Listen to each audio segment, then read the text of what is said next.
The Little Mermaid. Ariel and the Whale Song.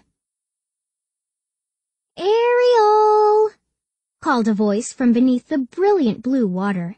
Ariel dove into the sea and found her friend Flounder waiting for her. "Hello, Flounder," she said cheerfully. "Isn't the water lovely today? Oh, you should come up to the surface. The sun feels so nice." Flounder smiled and shook his head. "I think I'll stay down here," he told Ariel. "Well, we should get back to Sebastian anyway," Ariel said, pushing her long red hair off her forehead. "I promised him I would sing at the concert today." Sebastian had organized a special concert for the first day of summer. Ariel was sure he'd be setting up for it already.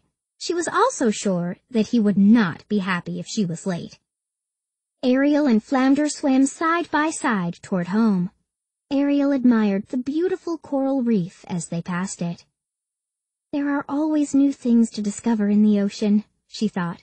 "I wonder if I have time to stop off at the shipwreck before—" "Ah!"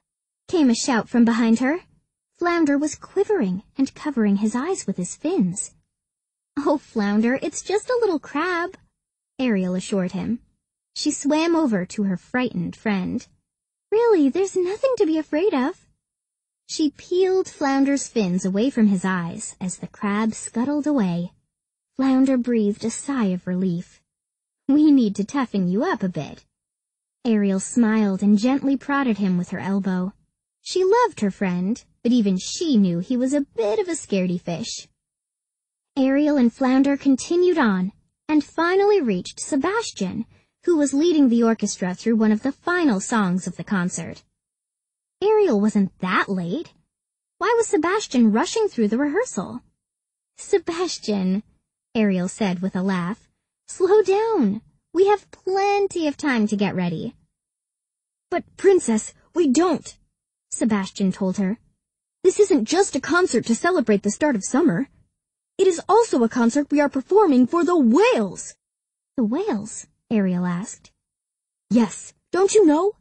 The whales are migrating through Coral Cove today, all of them, and I promised your father this concert would be timed exactly to their passing over us." Sebastian chattered on, but Ariel had stopped listening. The whales? She would love to meet a whale. But how would she meet one if she was singing at the concert? "And if this concert isn't perfect," Sebastian was saying, Ariel... Ariel snapped out of her thoughts. "The concert will be perfect," she assured him as she started to swim away. "Where are you going?" Sebastian cried. "I just need to get something from my treasure grotto," Ariel said, thinking quickly. "I promise I'll be back before the concert." And with that she swam off, with Flounder following close behind. "All right, Flounder, are you up for a quick trip to Coral Cove?" Ariel asked with a sly smile. "Coral Cove? But why are you going there?" Flounder asked. "To meet the whales," she told him. "They never visit us at the palace, so this is my only chance." Soon they reached the edge of the reef, where Coral Cove began. Even Ariel felt a little nervous entering uncharted waters. And was it just her? Or had it actually gotten colder? I don't see any whales here," Flounder stammered. "Me neither," Ariel added, slightly disappointed. She looked around, hoping to see some sort of sign. But instead of seeing a sign, she heard one. Ariel listened carefully. The noise seemed to be coming from above.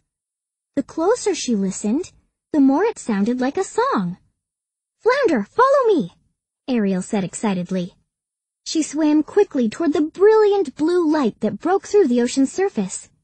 The tune was getting louder, but Flounder noticed a dark shape below them.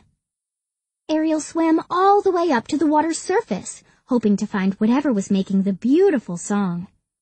But as she looked around, she saw nothing but the wide, flat ocean. She frowned, disappointed. "Oh, Flounder, there's nothing here," said Ariel. "And we need to get back for the concert soon, or Sebastian will be upset with us. Flounder?" Ariel looked around. Where had her friend gone? She was about to dive back under when Flounder suddenly burst into the air. It was a shark! Flounder cried. A shark! She tried to calm her friend. Flounder, sharks don't come into these waters near Coral Cove, remember? It's too close to land for them, Ariel told him. Then she gasped.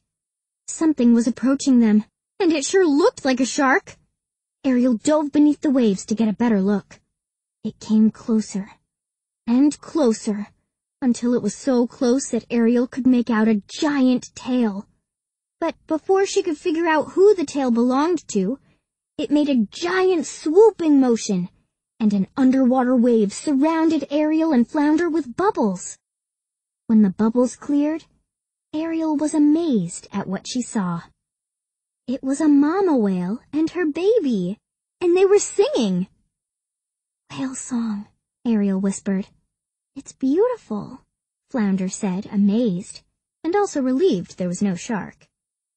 Ariel and Flounder floated next to the whales for a few moments, knowing they might never get this close again. Ariel listened carefully to the melody. Then she sang back to them. The whales smiled at her and continued to sing the tune, and Ariel joined in.